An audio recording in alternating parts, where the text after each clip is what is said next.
আসসালামু আলাইকুম। আমাদের এখানে আমরা নতুন অতিথি এনেছি ব্রাউন কক মুরগির বাচ্চা। সো এইগুলোকে আপনি কিভাবে ব্রুডিং করবেন বা যে কোনো মুরগির বাচ্চাকে কিভাবে স্বল্প খরচে ব্রুডিং করবেন সেই বিষয়টাই দেখাবো আজকের এই ভিডিওতে। সো ভিডিওটা স্কিপ না করে সম্পূর্ণ ভিডিওটা দেখতে থাকুন। প্রথমে মেডিসিনের যে ব্যাপারটা, তো আমরা এখানে আহামরি কোনো মেডিসিন রাখছি না, মাত্র দুইটা মেডিসিন রাখছি, গ্লুকোজ ডি এবং লাইসোভিট।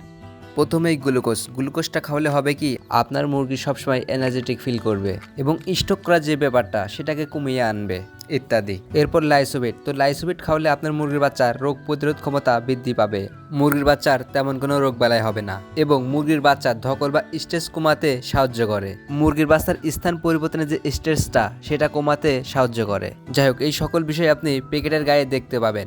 এখন খাওয়ানোর যে নিয়মটা, আপনি প্রতি লিটার পানির সাথে 1 গ্রাম করে লাইসোভিট দিতে পারেন বা 1000 মুরগির জন্য 30 গ্রাম লাইসোভিট। যাই হোক, এই মেডিসিনের সাথে সাথে আপনি আরেকটা মেডিসিন করাতে পারেন, সেটা হলো ভিটামিন বা জিঙ্ক। তাহলে আপনার মুরগির বাচ্চার গ্রোথে সাহায্য করবে। যাই হোক, আমার মুরগির বাচ্চা যেহেতু 21 পিস, সেহেতু আমি পরিমাণ মতো লাইসোভিট এবং গ্লুকোজ নিয়ে নিচ্ছি। সো আপনার মুরগির সংখ্যা অনুযায়ী বা প্রতি লিটারে 1 গ্রাম করে লাইসোভিট আপনি নিতে পারেন। যাই হোক, আমি যেহেতু মুরগির বাচ্চাকে ক্যারোটে ব্রিডিং করব, সেহেতু ক্যারোটে আমি একটা শুকনো ভালো পেপার পেরে নিচ্ছি। আপনারাও চেষ্টা করবেন শুকনো যে কোনো পেপার পেরে নিতে। তো ক্যারোটে আমার পেপার প্রায় শেষ, তো এখন আমি আমার মুরগির বাচ্চাগুলোকে ক্যারোটে দিয়ে দেব। তো দেখতেই পাচ্ছেন সুন্দর সুন্দর মুরগির বাচ্চাগুলোকে, অনেক কিউট। তো মেবি এখন আপনারা বলতে পারেন 21টা বাচ্চার জন্য এই ক্যারোটটা অনেক ছোট। সো আমরা এখানে এই মুরগির বাচ্চাগুলোকে বেশি দিন রাখবো না, এখান থেকে স্থান পরিবর্তন করব। তার উপর এখন যেহেতু শীতকাল চলে, আমার মনে হয় না বেশি একটা সমস্যা হবে। যাই হোক, এরপর আমি আমার মুরগির বাচ্চাগুলোকে খাবার দিয়ে দিচ্ছি। আপনারা বাজার থেকে নারিশ ফিড কিনে দিতে পারেন। আমি যেহেতু নারিশ ফিড পাইনি, সেহেতু আমি বড় ফিডগুলাই গুঁড়ো করে দিয়ে দিচ্ছি।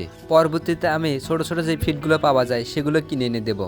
যাই হোক, আপনারা হয়তো আমার মুরগির বাচ্চার উপরে সাদা লাইট দেখতে পাচ্ছেন, বাট আপনারা লাল লাইট দেবেন। আমিও এখন লাল লাইট লাগিয়ে দেব।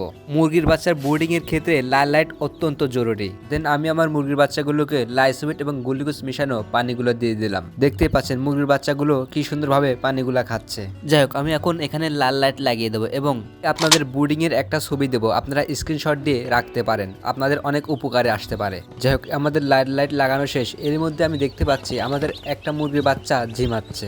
যাই হোক, আজকের ভিডিওটা এই পর্যন্তই। আমি জানি না 21টার বাচ্চার ভিতরে আমি কয়টা বাচ্চাকে বাঁচাতে পারবো, তবে আমি নেক্সট কোনো ভিডিওতে আমি জানিয়ে দেবো আমি কয়টা মুরগির বাচ্চাকে বাঁচাতে পারলাম। সো আপনারা সবাই দোয়া করবেন এবং যদি কোনো ইনফরমেশন দিয়ে সাহায্য করতে চান তাহলে অবশ্যই কমেন্ট বক্সে জানিয়ে দিবেন।